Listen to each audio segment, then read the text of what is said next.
Navanath Bhakti Sar, Chapter 18. Gopichand, Champvati and Tilakchand. On the way to Badrikashram, Gopichand was accepting only alms and he reached a town named Paulapattan. His sister Champvati was the daughter-in-law of the king of that town.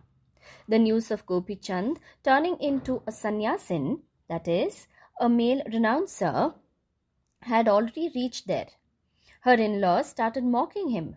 He, being a sannyasin, was resting near a reservoir thinking why to go to Champavati's place. But her female mates had already given the news.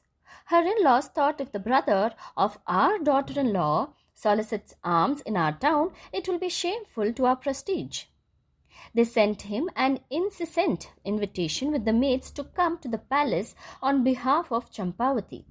Since the message was, "Don't break your sister's heart," he went to the palace. On reaching the palace, they made him sit in the stable without allowing him to meet Champavati. Even the food was served to him by servants in the stable. But as per the ethos of asceticism, he started eating that required food without considering it as dishonor. Meanwhile, the maid secretly showed Champavati her brother and taunted her, saying, "He's your brother, right?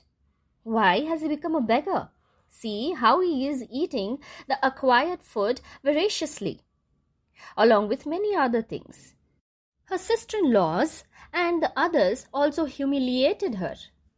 That was when Champavati couldn't bear the sorrow and committed suicide when alone by stabbing her stomach with a dagger.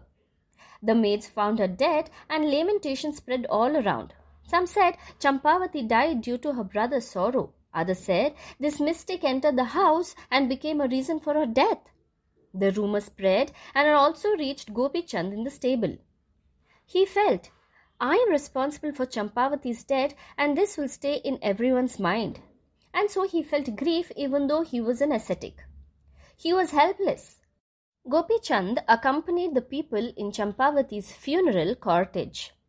He was missing his guru Jalandharnath and thought to himself, if he was here, he would have vivified Champavati. He started requesting people, "Please don't burn my sister's corpse, just wait for some time. My guru Jalandharnath is a great yogi. I will get him here from Helapattan. He will surely vivify my sister."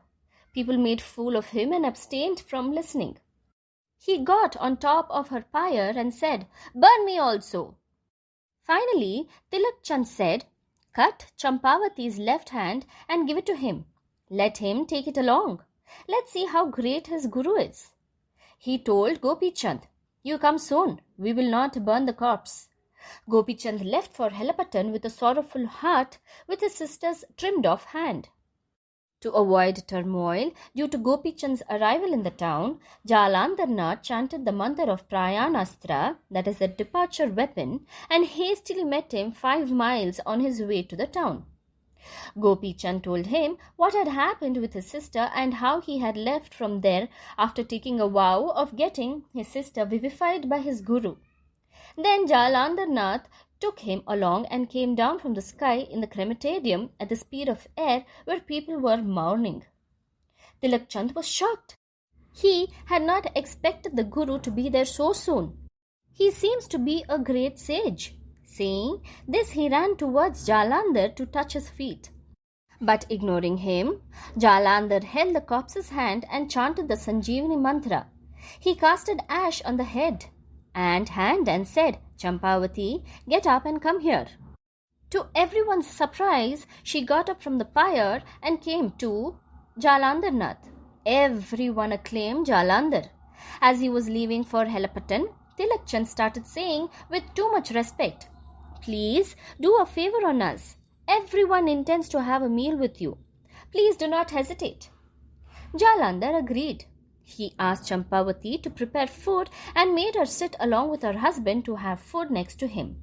He fed both of them a morsel from his own plate and gave them a blessing of immortality. After that he left.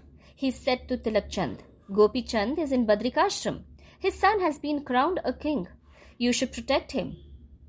Even I am going to stay here for a few months." A few years later, Jalandhar went to Badrikashram along with Kanif. Gopichand was practicing asceticism for 12 years. Jalandhar helped him complete his practice and called the gods of mantras to grant him a boon which made him an accomplished ascetic. Fruition. The recitation of this chapter will help get rid of Brahmahatya. Jai Jai Gurudeva.